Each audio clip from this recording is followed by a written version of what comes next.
Now quickly, how does the put option work? Remember, the put option gives the buyer of that put the right to sell an underlying asset at a pre-specified price to the writer of the put option.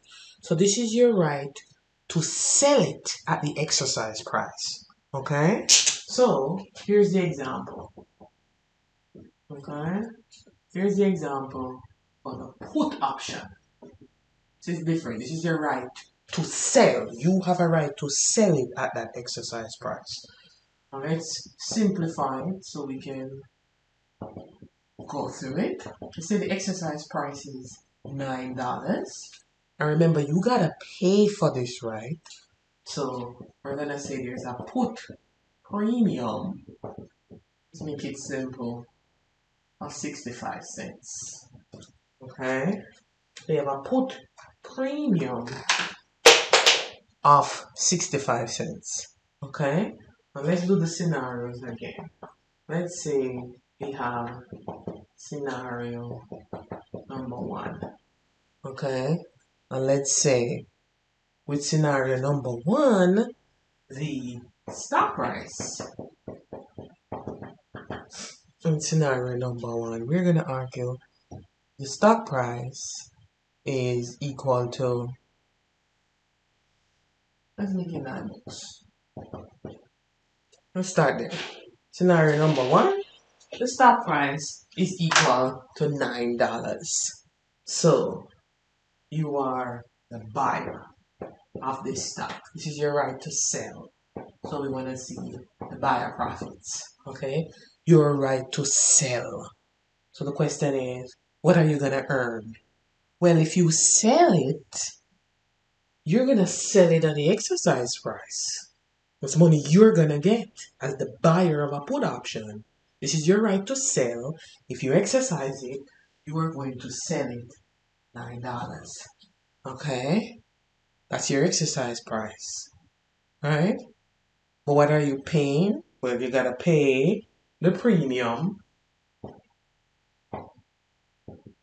And you got to pay what the current stock price is. Think of it as buying it off the stock market to sell it at my exercise price. Okay? So here,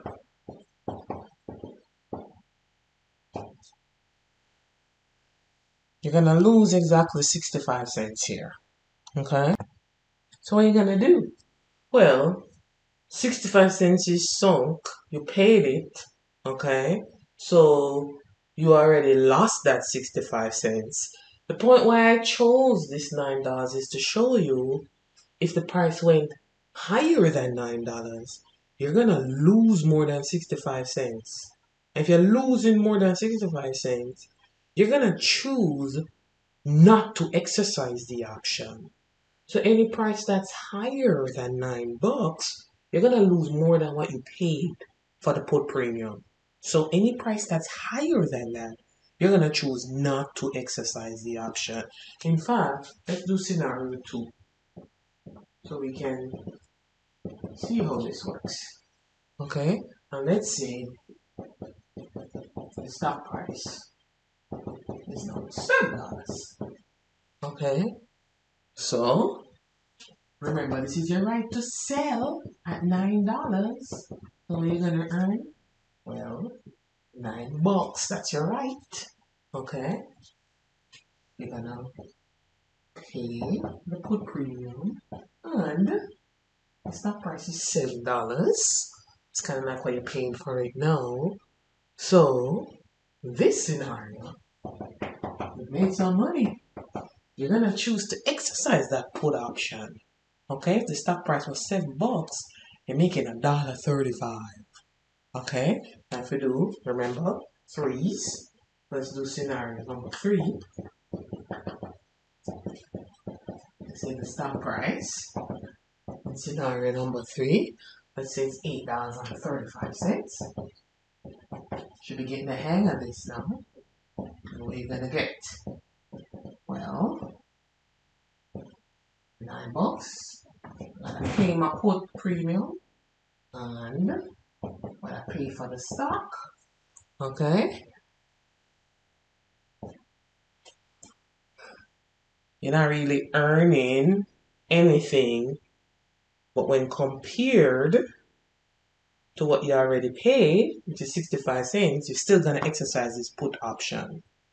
If we were to sketch out the payout function for this buyer of the put, if we can see it, here's the stop price, here are the profits, okay?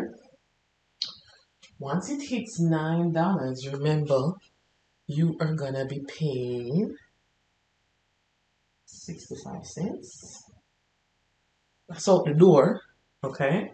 Once it hits this $9 right here, anything higher, you are going to choose, you're going to cap your losses. You're going to go, you know what, keep that 65 cents, and I am not going to exercise that option.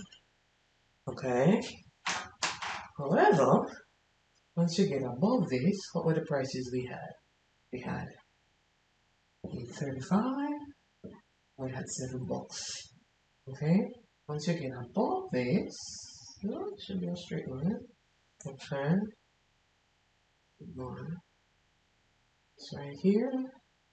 We're going to make here $1.75. So for a put option, stock price is rising, your payoff is dropping as the buyer. This is the buyer of the put option. The stock prices get high relative to what you want to sell it for. And think of it almost like I gotta buy it high to sell it back at a lower price. You're not making any money off the put option. The stock prices need to be dropping for the put option to make sense for you.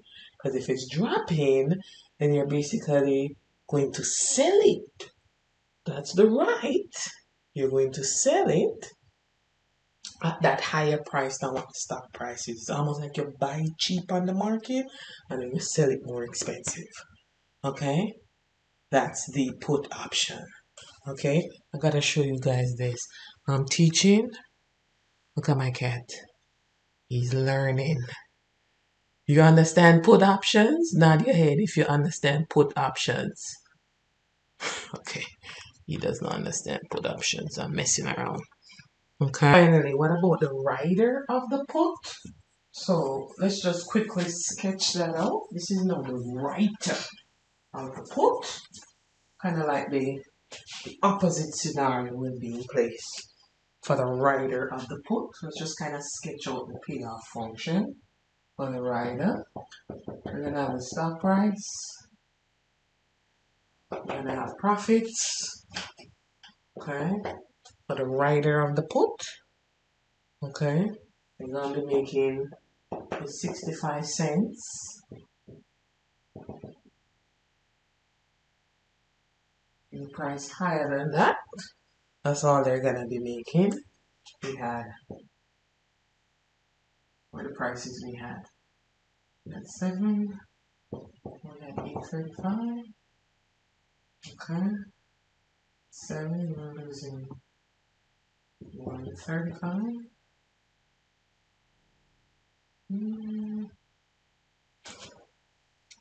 So the rider will look like this. Okay. And the stock price higher than $9. Well, you are gonna only be making 65 cents as stock prices drop. This is the rider put option. Stock prices drop. Here's your payoff. Okay. And again, caps on your profits, but losses, your hope as the rider is that they don't exercise the stock prices get higher and higher and higher. They choose not to exercise it and you get to keep their premiums. Is what you're hoping in terms of making money. Alright? I hope visualizing the payoff functions for the buyer and rider of a put option versus the buyer and rider of a call option was helpful. Okay? See you next time.